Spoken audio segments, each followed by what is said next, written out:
کاردانەوەکان بەرامبەر بڵاوکردنەوەی هەواڵی دامەزراندنی بنکەیەکی سەربازی ئیسرائیل لە بیابانی نەجەف ڕوو لە زیادبوونە. مشتوم ڕەمیدیاییەکان لەو بارەیەوە عێراقی نیگەران کردووە. لەگەڵەوەشدا گومانەکان لەبارەی ڕاستی راپۆرتەکە ڕوو لە هەڵکشانن. لە لێدوانێکدا بۆ سکای نیوزی عەرەبی حسێن عەلاوی ڕاوێژکاری محەممەد شیع سووداری سەرۆک وەزیرانی عێراق تەواوی راپۆرتەکەی وۆڵ ستریت جۆرناڵی بە ناڕاز ناو بردووە. عەلاوی ڕەتی کردوێتەوە کە هیچ بنکەیەکی سەربازی نهێنی ئیسرائیل لەسەر خاکی نەجەف هەبێت، بەڵام دانی بەوە داناوە کە هێزە عێراقیەکان لە 5 ئازاری ئەمساڵ لە نوخەیب لە بیابانی پارێزگای نەجەف ڕوبەڕووی هەوڵی دابەزینی هێز لە ئاسمان بوونەتەوە. پێشتریش سەعد مەعەن سەرۆکی شانەی ڕاگەیاندنی ئەمنی عێراق لە ڕوونکردنەوەیەکدا ئاماژەی بۆ کردبوو. لە هەمان ئەو کاتەی حسێن عەلاوی باسی کردووە هێزەکانیان لە بیابانی نەجەف ڕوبەڕووی چەکداری نەناسراو بوونەتەوە و لە ئەنجامدا سەربازێکیان کوژرا و ژمارەیەکی دیکەش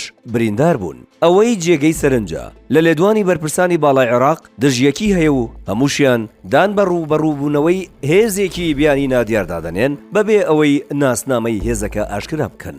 لەو چوارچێوەیەدا حکوومەتی عێراق سکاڵایەکی فەرمی پێشکەش بە هێزەکانی هاوپەیمانی نەدوڵەتی کردووە و وەزارەتی دەرەوەی عێراقیش ڕێکارە دیبلۆماسیەکانی لە ڕێگای کەناڵە فەرمیەکانەوە لەگەڵ واشنتۆن دەست پێ کردووە کە پێکاتووە لە پەیوەندیکردن بە باڵیۆزخانەی ئەمریکا لە بەغدا و هەماهەنگیکردن لەگەڵ نێردەی سەربازی هاوپەیمانی نێودەوڵەتی. وەک هەنگاوێک بۆ کۆتایی هێنان بەم مشتومڕانە ئەمڕۆ هێزە ئەمنی عێراقیەکان ئۆپەراسیۆنێکی گەڕان و پشکنینیان لە بیابانی نەجەف و سنووری ناحیەی نوخەیب ئەنجامدا.